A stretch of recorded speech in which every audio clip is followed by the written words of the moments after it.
limited edition panel. Today we're talking about collectible movie artwork, what it is, how it's made, why it's made, and who it's made for. So can I just ask, is anyone into movie posters or physical media? Raise your hand. All right, you are in the right place. I'm Kasey Yee, CEO of Foundry LA, and with me we have some legit experts on this topic who've traveled far and wide to be here today. I will let everyone introduce themselves if you just want to go down the line. Hi, my name is Dino Espinosa. I am also a creative director for Foundry LA, and I've been in the industry making these things for about 20 years now. And yeah. I'm Kawagiwa. I'm a designer and illustrator who worked with people for many years, and I work with storyboards, but also with art. Hi, my name is Vicki Tunkel. I'm a creative director at Foundry LA. Hi, I'm Matthew Marone. I'm a business development manager at Scanavo. Hi, I'm Leo Zavala, and I'm a content creator and Collectible as long as I can remember. Hi, I'm Freddie Drake, artist who's been working in the industry from various studios like Lucasfilm, Netflix, and then now just going off on my own, doing collectible artwork and working with various galleries like the Hero Complex Gallery. Awesome. So since we have a bunch of creatives here today, let's talk a little bit about the creative process and what actually takes to bring this amazing bespoke artwork to life. I wanted to start with the illustrators, and Craig, since you flew all the way from Japan, you have worked extensively in the entertainment arts, and you have a very distinctive illustration style.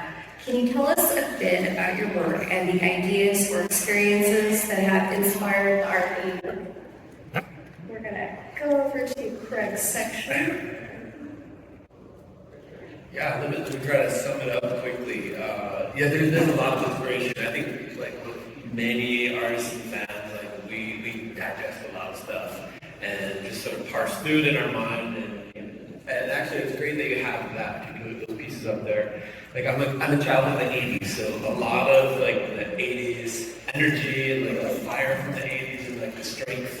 And the graphic nature of that, like really, I try to imbue that in the artwork as well, especially with like, the human figures and just those poses. That's something that is like really inspired me over the years, and I always try to sort of like nudge it into even some of the corporate art that I work on as well. And anytime I have the opportunity to do pure form of art that's just my stuff, I'll definitely go full throttle on it.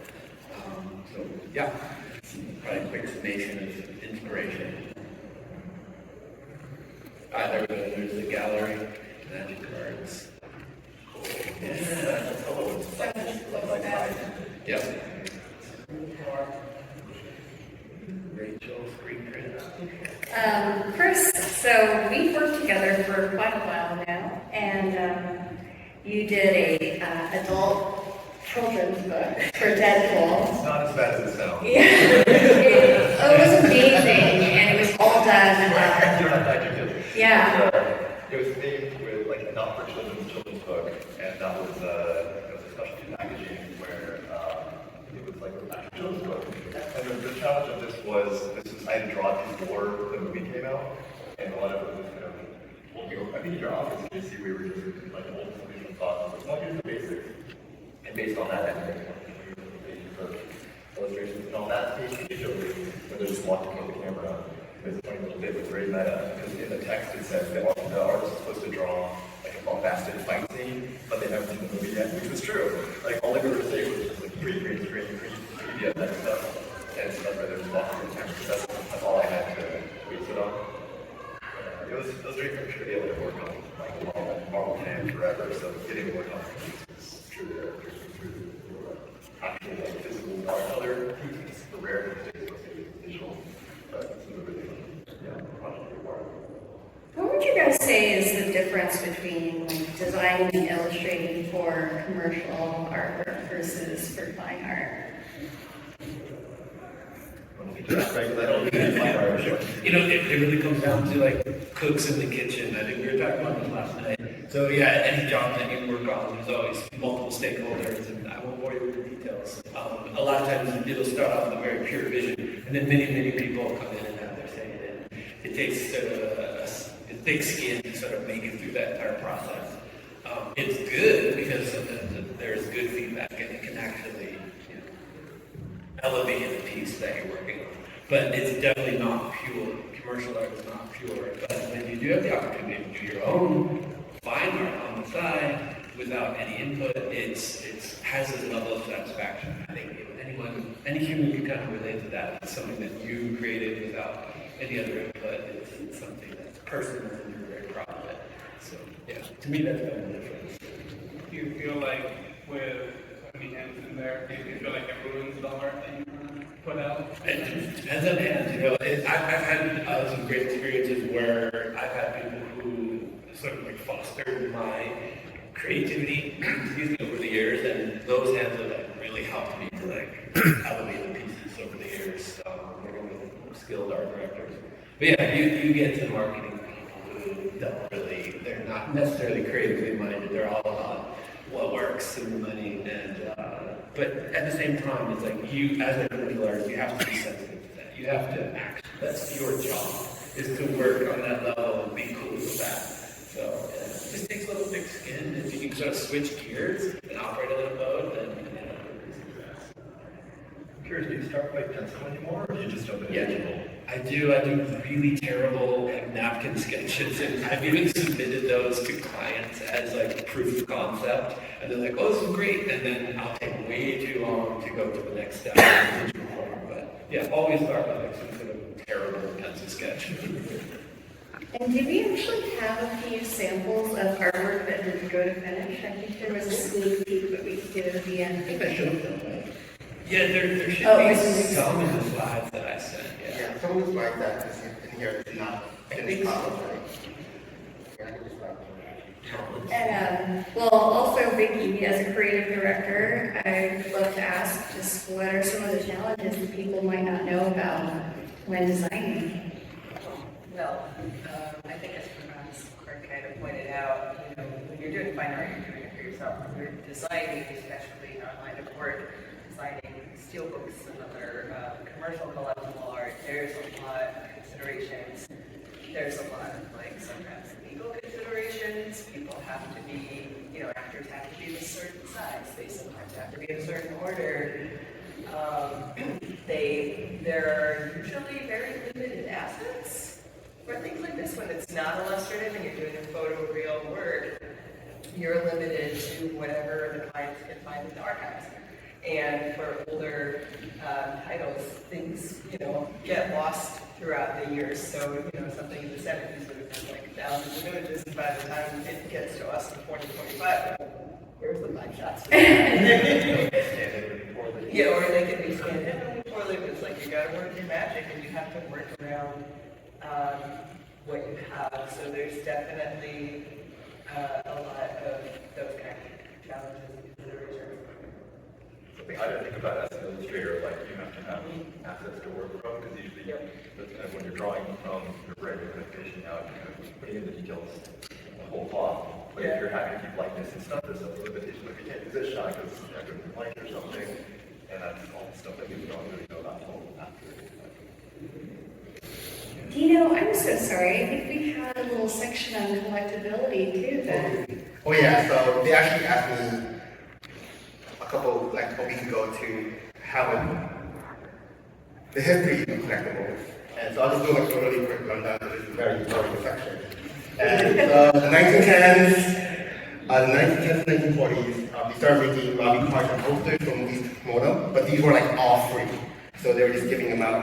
But it didn't have collectibles until later on in life when people were starting like reminiscing about their stuff. And then in the 1950s and 1970s, they ended up becoming like more merchandise and more fan clubs. The best example for this is like the Star Wars empty toy box. And they actually had images of toys that was going to be coming out, but there was no toy that was given until like they made it and they sent it out to the fan club. So you had to be a member of the fan club to do it. And then in the 1980s to the 1990s, that's when home video became the boom, like VHSs, and it became like limited releases, special editions. The best example for this is like the Disney Vault. When they're like, oh, we're gonna keep this for like 20 years and not give it out to anyone. And then during the 2000s to 2010, it was like the rise of premium. So like steelbooks, which Matt's been talking about, and Criterion's like the best example for this, where it was like specialty art. And they're still doing it today, even though I think until 2010, they're still doing this till today. And now, 2010 to present, and pop culture and fan art is like the more important thing. So the best example for this is Comic-Con, right? And the booths and stuff like that. And that's the reason why we're here today to talk about this stuff. Yep. Yeah. So to that point also, everything that you see here, even the, Lady in the Tramp or whatever, what have you, there were probably hundreds of pieces of artwork that never made it to finish. And so if a piece actually does get approved by the hundreds of people that it goes to, it actually makes its way over to, like, Matt with Scanavo. And if you guys don't know about Scanavo, they make steelbooks, which are like basically the premium, iconic, designers want to design for that space and collectors want it. It just like has lasting value. And so I'd love, Matt, for you to speak a little bit to how steelbooks came about and what you should know. Yeah, so steelbooks, funny when you were going through these. You were going through those slides, and you hit the nail on the head because in 2000, 2001 is when steelbooks actually first came around. So the company that actually produces steelbooks, we're called Scanavo. We've been around for over 30 years now, and putting up the old school VHS black cassette holders that hold the actual film. That's where we started. And then back in 2000, 2001 is when steelbooks first got introduced. Not to go into any names, but a specific client was looking for something.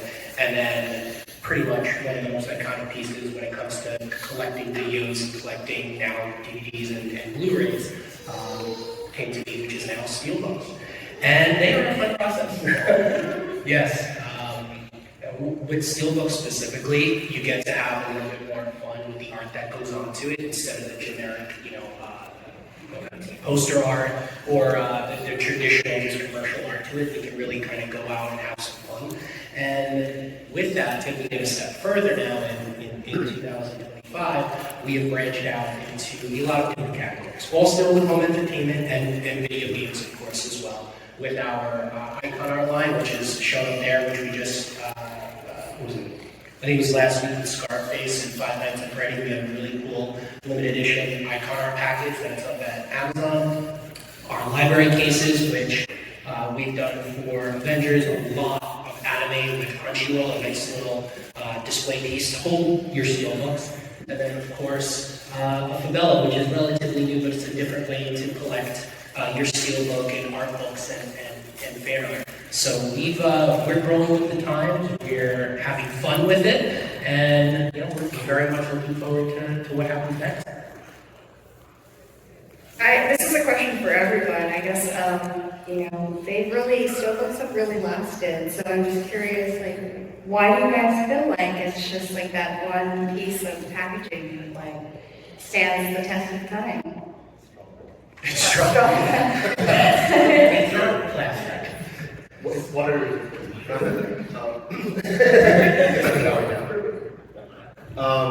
well, I think the art that really stays the strongest is the one that gives people a feeling. It gives them reminiscing of their back in the time, to give them some kind of emotion of how they felt when they watched the movie.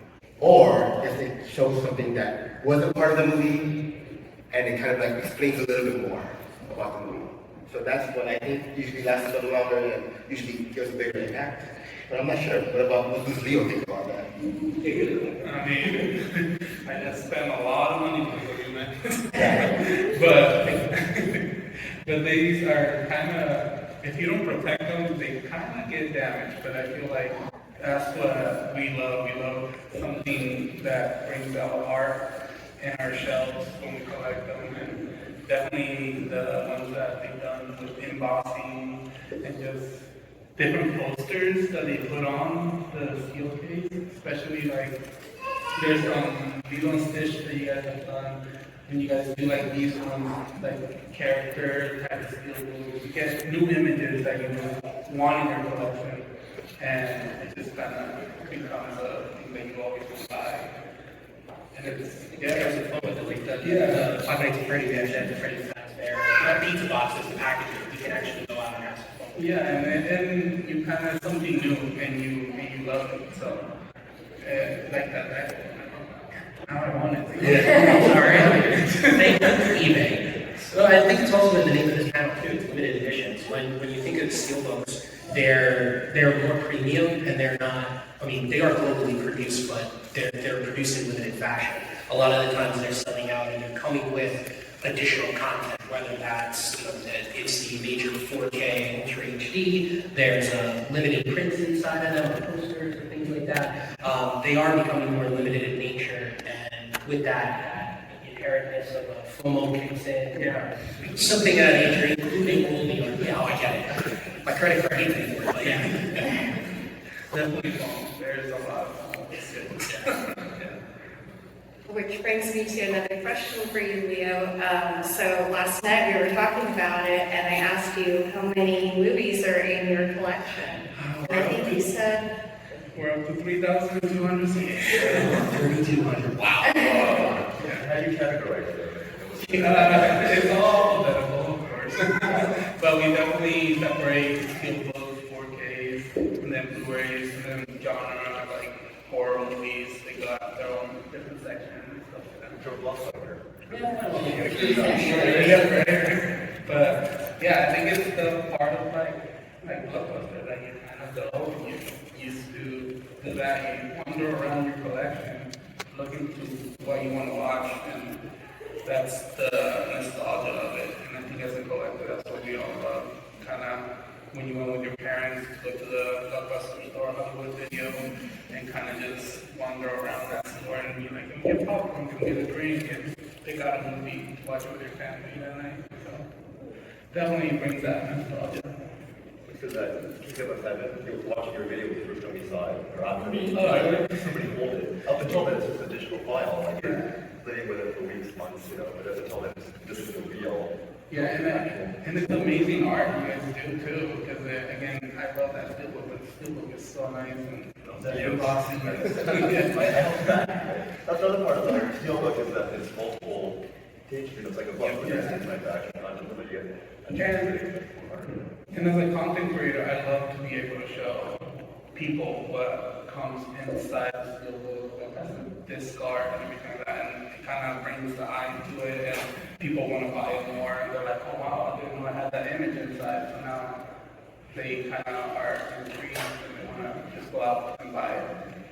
But yeah, it's nice to be able to have a platform to show what you guys do. Leo, your audiences are very fervent, and I remember I actually started, we just met recently in real life, but I started following you on TikTok because you were doing these amazing TikTok lives, and literally he had his whole library, and people were just naming off titles, like movie titles, and you could just name any movie under the sun, and you had it. And people watch for hours. Yeah, I used to do those lives for like close to 3 hours, but I have like 3,000 people on there just asking constantly what movie they want to see, and you put a title, of course, it's really hard of it's comments just fly by, but if I can catch one, I would be able to pull it out. And the thing that you said last night too, that you were impressed how you know exactly what everything is. And I think that as a collector for me, it's like I have everything memorized and I can be out here shopping for a movie and I know exactly, okay, I don't have that one. But yeah, it's insane how all this works. Well, then, we're in a streaming space now, so I'm sure most everybody also, watches from home, and they no longer have to buy packaging, but there is definitely like a very energetic audience out there for it. I would be curious if anyone is still like a physical media person, or where you guys actually watch movies these days. If anyone, can share that. I'm going to do the whole room. Who wants to?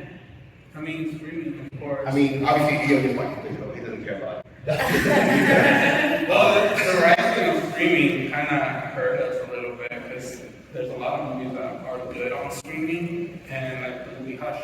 I don't know if you've ever seen the movie Hush, but that one was just on Netflix. They took it out, you can never see it again.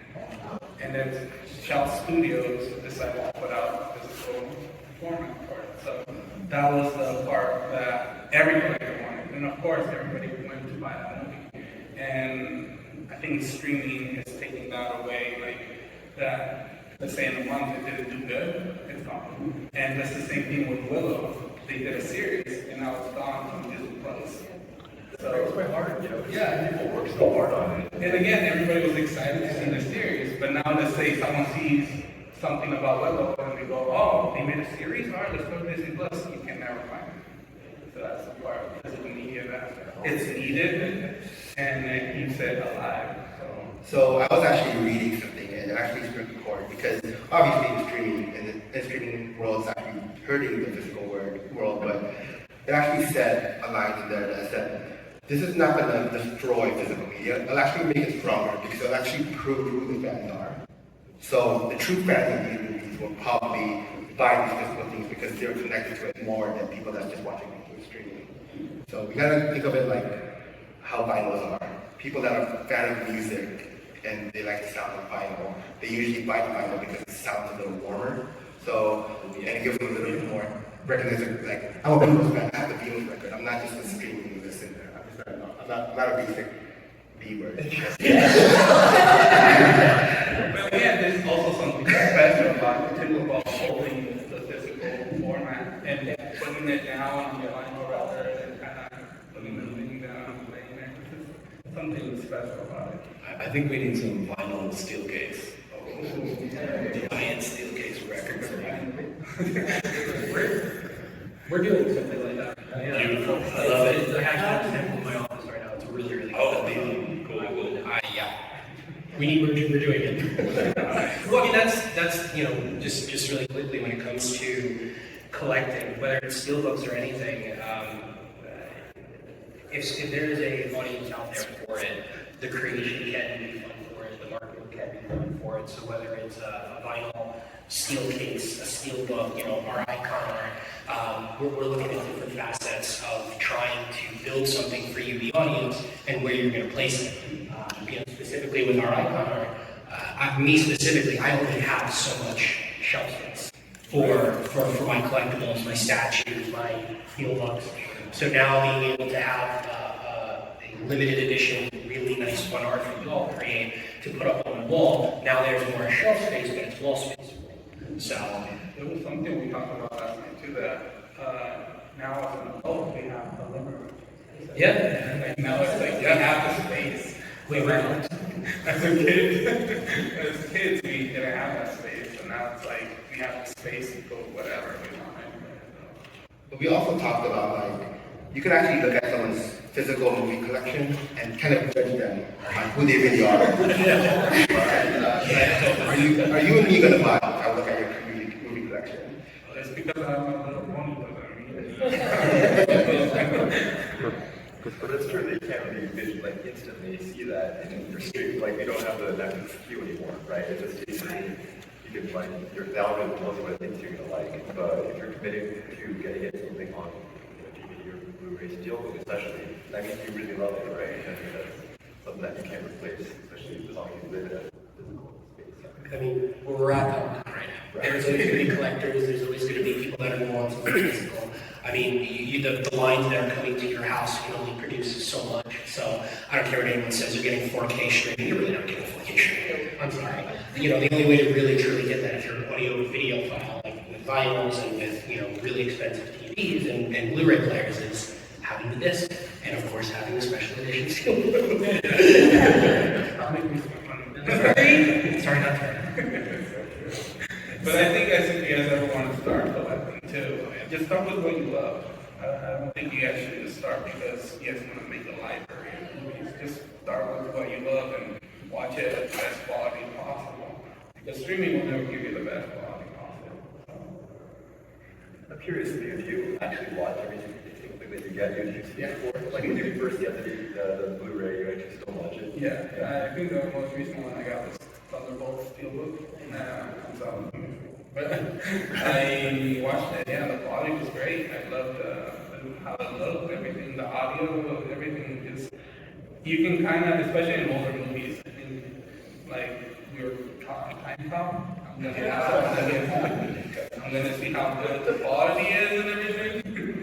But yeah, it definitely bumps it up a lot. Is there anything that you guys want to see, or like unicorns or designs that you'd love to do that just have, evaded you, or even Leo, there's something that you really think that the studio should be making that we just haven't done yet? Please the audience. You will definitely make more money if you get what the audience wants. So my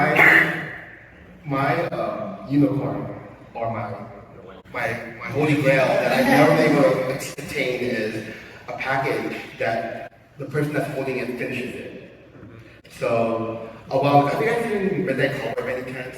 So it's about like Midnight Caller. So I put a $20 bill on the package. So when you're holding it, there's a picture of the people. So it looks like you're giving the $20 bill to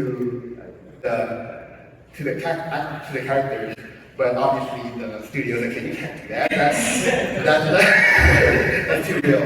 But I've always been trying to do that ever since I started my career. And I was like, I just wanted to finish, like have the audience finish the package or finish the art. It's like interactive, right? Yeah. Like a story. Yeah. There was one that I worked on that had an actual mirror on it that was mirror foil, and it was like I can or a jewelry makeover, and so when you looked at it, your face was on the package. Yeah. And just in terms of like franchises that you guys are excited about, or just properties in general, like Craig, is there anything specifically that you're just like, I would love to work with that property? Oh man, that's a really great question. Yeah, I've dabbled a little bit into the gaming space, and that's something I want to kind of circle back to because of the opportunity for storytelling. There isn't a specific game company, but like where I'm attracted to is like the independent game developers. I don't know if any of you have ever played any like indie games, but there's just so many amazing ones lately. Just to be able to get on a level and collaborate with a game maker and be part of the visual storytelling, I definitely want to circle back to that. But it's kind of a little bit more question, but that's where my interests are for sure. Sure, and I guess we can open it up to Q&A. If anyone has questions, or if you guys want to share what you'd like to see out in the market, or any questions for the panelists. Yeah. Here we are. Okay. What is your favorite project that you've worked on, or your favorite piece of physical media that you've done? Oh wow. You guys hear the question? Favorite. What is your favorite piece of art that you made? Right? Yeah. I actually got one. One is more personal, one is one that I worked on. So I was lucky enough to work on the original collector's edition for The Last of Us, the post-pandemic edition, and we made very limited number of them. And over the years, I was lucky enough to meet Troy Baker, the voice of Joel, and Ashley Johnson, the voice of Ellie, and I actually have this statue signed by both of them. So it's both something that I worked on, that I got out there, and then also two of my favorite voice actors and actors, period, were able to sign it. And not necessarily a piece of memorabilia that I worked on, but I was lucky enough to meet Robin Williams one day at a baseball game, funny enough, and I got him to sign a baseball for me. So it's not that I worked on it, but it's like one of those experiences and stories that I had, it's one of the coolest things I've ever. What was the last one? I think it was Statue.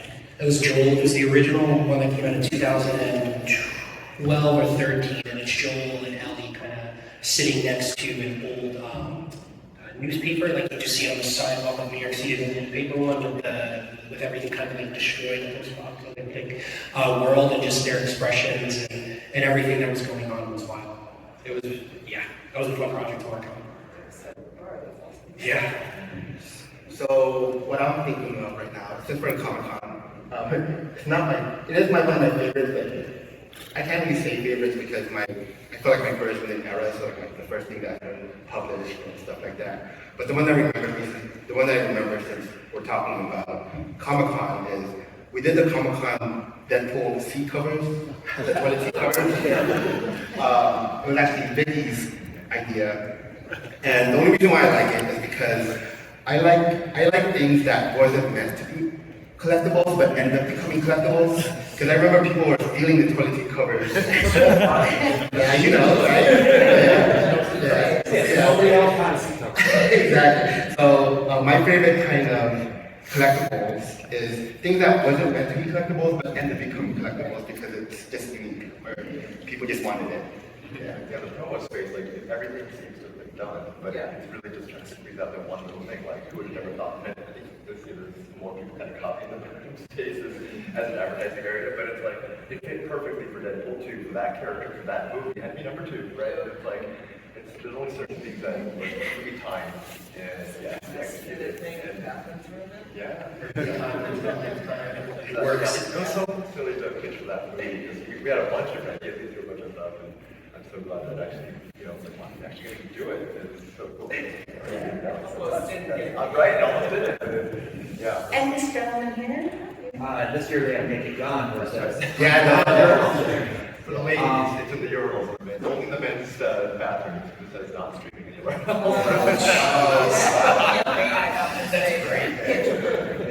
So I think Leo can probably commiserate with this. There's a lot of movies, especially from the 90s, that haven't made the transfer to Blu-ray.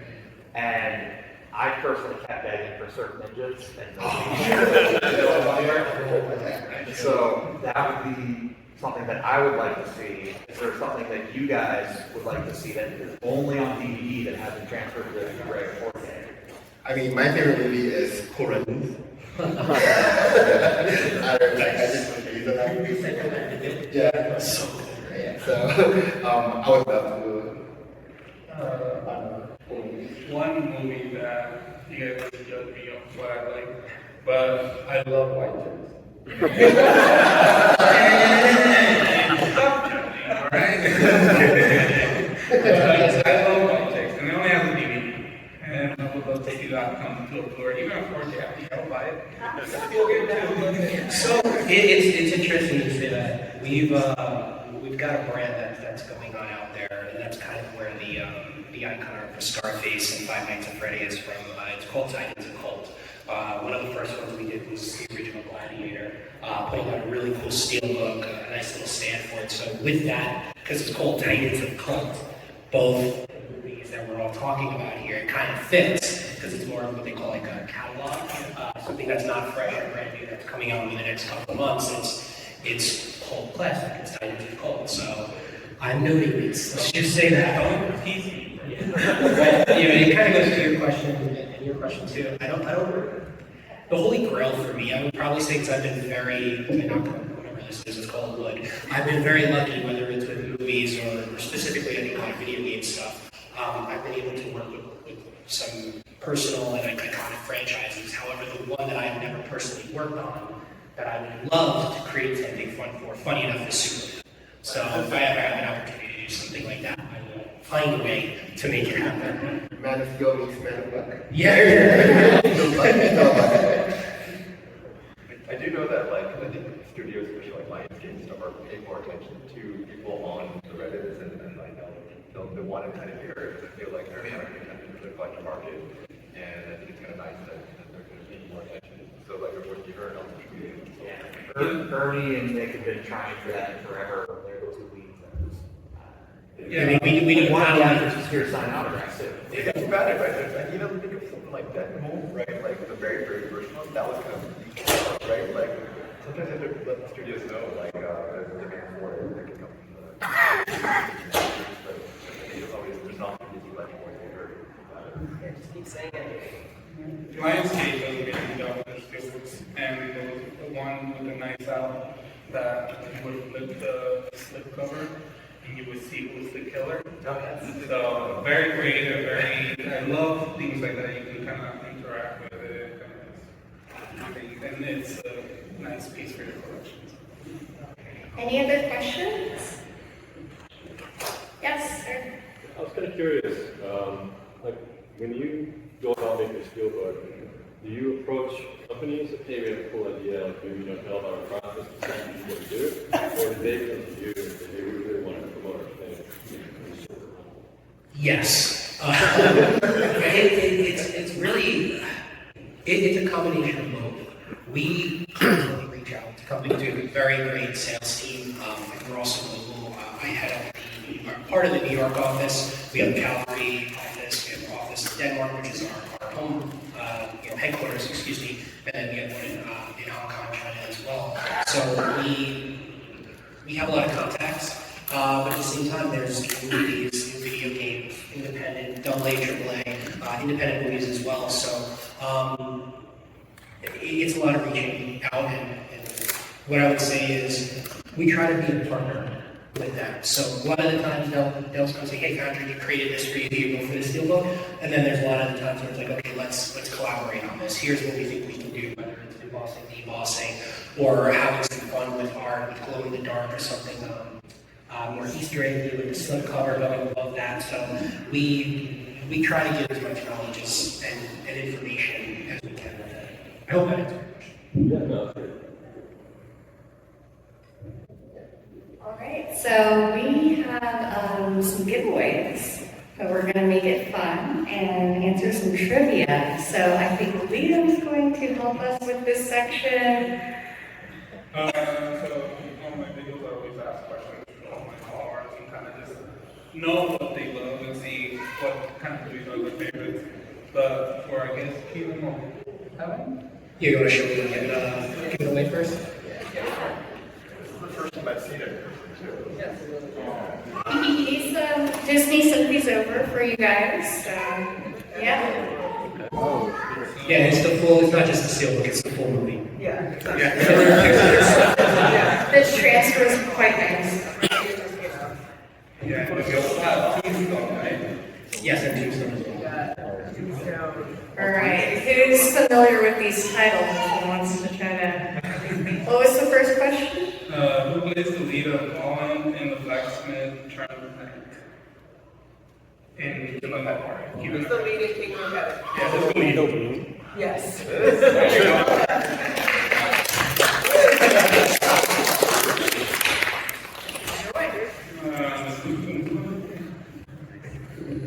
Who plays the legendary longman Wyatt in Zavala? Kurt Russell.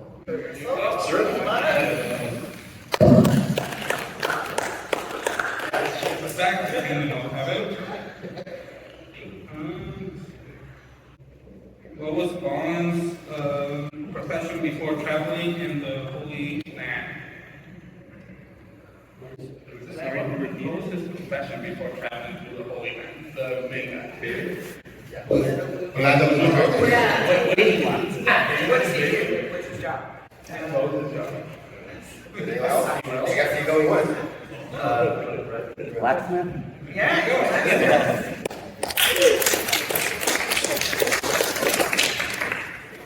You have to answer faster than ChatGPT.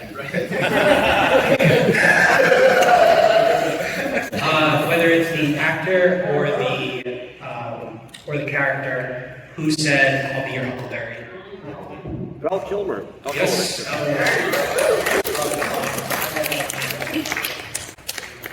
And then,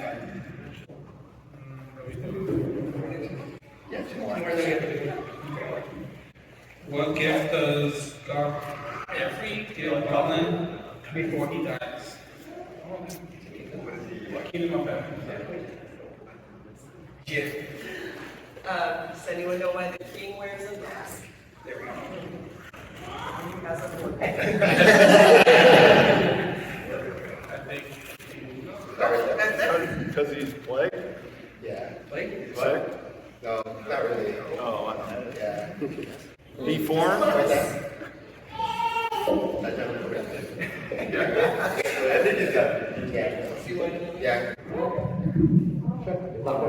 Yeah, I get a real picture. Like that classic.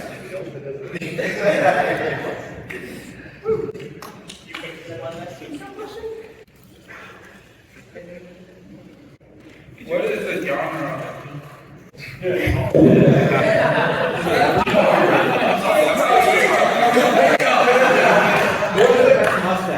Yeah, mustache. That's subjective, yeah. Is that right? That gentleman? Yeah. This guy. Anyone know the genre, right? Yeah. Right turn.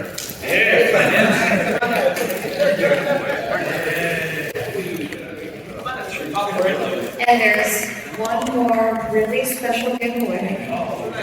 It is one of Craig's posters. It's a really nice piece of cardboard. Yeah, so this is an amazing donation from Hero Complex Gallery. Go check out Story by Lola. Adam over there who runs Hero Complex donate this screen print. And it's a piece of mine that we collaborated with the AT-AT from Empire Strikes Back. So that brings me to the trivia question. What does AT-AT stand for? Oh, I see it. Oh, Who saw the? You first. oh my gosh, you're so close. You were so close. Oh, bam. Yeah.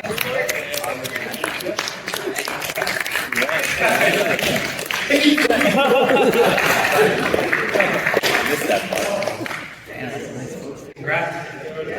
Congrats. So I have a question, because this came up on my feed, I don't know, because we were talking about yesterday. Is it AT-AT or EDAT? I say AT-AT. anything where you can pronounce it, you pronounce it, anything that you can't pronounce, you have to spell it. But that is it AT? ATST. I like that. It'd be different if you like say real that were military, you'd say there's an AT-AT, but that's ATST other than I don't know. I grew up calling it AT-AT. Yeah. I'll try to usually try to make it something. Yeah. I got it. I know the designers want the snow walkers, right, as they're doing it, and then Snow walkers, yeah. it's like Jim and Jim, which I was like.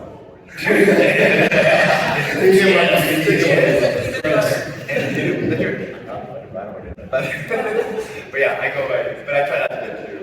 I like it. It's fans of things, right? It's fun. I got a question for the audience. What do you guys buy your physical media? I know that Best Buy doesn't really sell it as much anymore, Target. Is it really just Amazon and Target? Is that what it is? Barnes and Noble for the Criterion stuff. Good. Yeah. That was the thing, like with the they had a built up display for Target, and that was like the last couple of years, and now they're no more. And it was super fun to just be able to like make a little game. Yeah.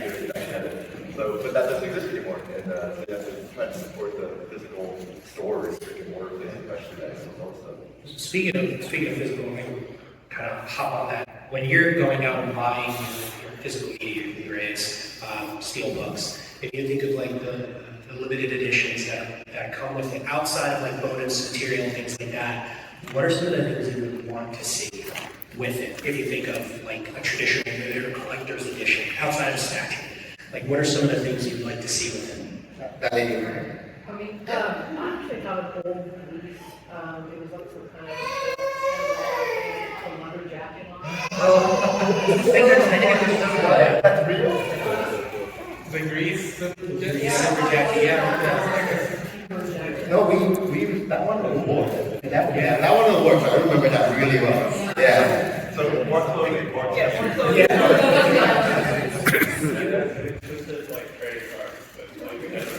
Yeah, I mean, trading cards are that makes a lot of sense. Do you guys ever think of like limited editions steelbooks, like they only made 1,000 of them type of thing, or do you guys feel like that would hurt? You mean like numbered, serially numbered type things? Do you guys really care if it's limited? Do you guys really care? Do you guys care? So, like, I think it was Fury Road that actually had insert cards that were actually like just really nice little prints from, you know, some of the more colorful scenes from the movie. It was really cool. Okay. Yeah. I like the theory to this, I'm sorry. The John Wick set has that too. They have art cards like this. Yeah. So that's our Titans of Cult. That's what we call our Titans of Cult in that packaging. Yeah. And I have a Tron Legacy set that is, the case is the disc.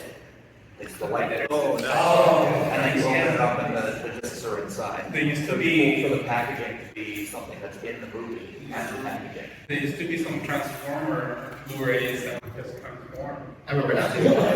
That was pretty cool. That was a time they came from. That was very, the Arrow Video does a great job. I don't know if you guys saw from Arrow Video, but they do a lot of booklets, like cards that come with the packaging. So they do an amazing job of collectible stuff. And if you guys like Lionsgate titles too, Lionsgate Limited, they definitely listen to their audiences on Reddit and they try to sort of feed the fan base. So you can directly order from them as well.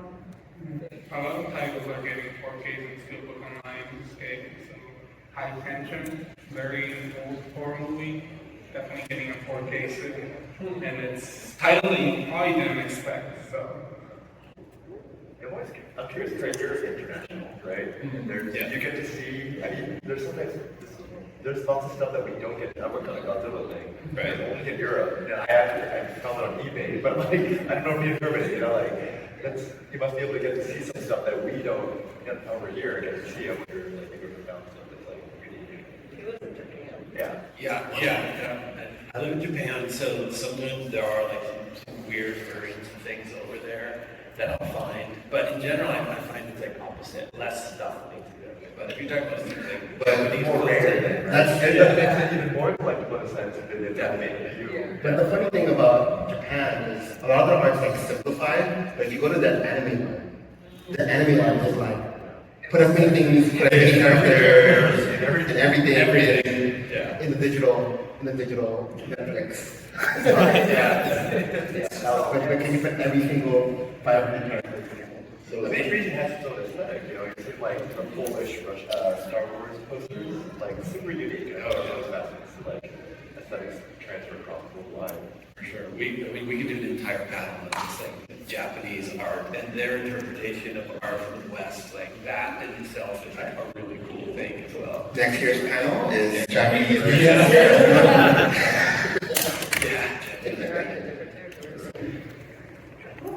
Well, thank you so much for joining us today. We hope everyone enjoys the rest of their Comic-Con. And we actually also have some goodies in the back. There's some t-shirts from Foundry if you guys want as well. Thanks so much, guys.